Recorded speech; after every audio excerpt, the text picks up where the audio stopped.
calculer la distance parcourue par Anna en vélo, il faut prendre sa vitesse et son temps, puisque la formule de la distance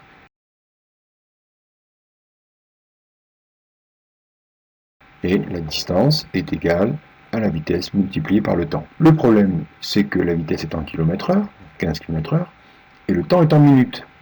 Or, il faut que les unités soient les mêmes. Donc, on va convertir le temps de 10 minutes en heures. Or, pour convertir des minutes en heures, il faut diviser le temps. Donc, on va avoir 10 divisé par 60 heures, c'est-à-dire 1/6 d'heure. Aussi, pour calculer la distance, on va avoir 15 multiplié par 1/6 est égal à 2,5 km. Pour la question B, il faut calculer la distance qu'il reste à parcourir à Anna pour aller au collège. Or, elle a parcouru 2,5 km, donc il lui reste 3,2 moins 2,5, c'est-à-dire 0,7 km ou 700 mètres. Enfin, on doit déterminer le temps qu'elle met pour parcourir cette distance. Il nous faut donc sa vitesse.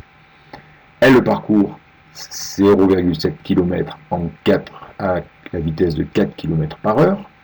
Or, la formule du temps, c'est égal à la distance divisée par la vitesse. Et donc, on va calculer 0,7 divisé par 4.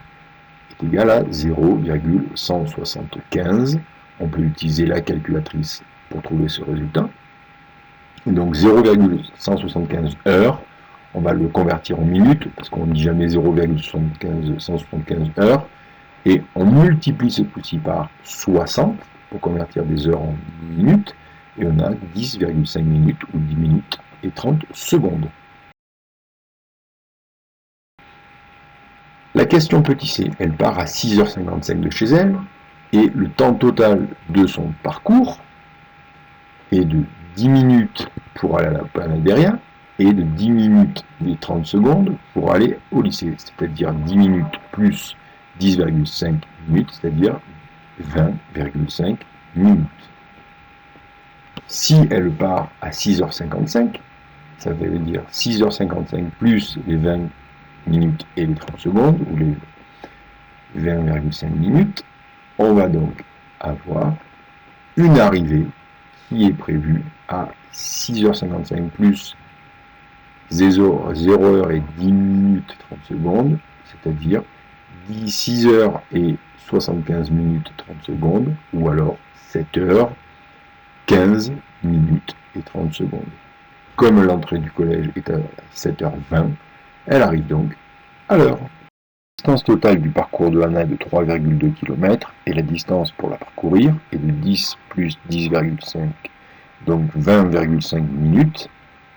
Alors là, on va devoir convertir le temps qui est en minutes, puisque la distance est en kilomètres et que l'on veut des kilomètres par heure. On parle rarement en kilomètres par minute. Aussi, on va donc avoir 20,5 minutes, c'est égal à 20,5 divisé par 60, puisqu'on veut convertir des minutes en heures, ce coup-ci, donc on divise par 60, et on va avoir environ 0,3416 heures. Ainsi, sa vitesse est de 3,2 divisé par 0,3416, qui est donc environ égal à 9,36 km par heure. Gallo habite beaucoup plus loin du collège, il habite à 17 km, mais sa voiture va à 55 km par heure.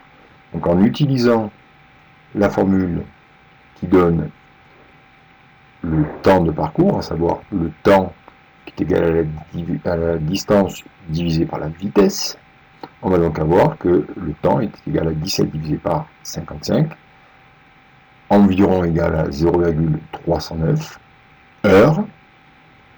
C'est donc égal à 0,309 multiplié par 60, environ égal à 19 minutes.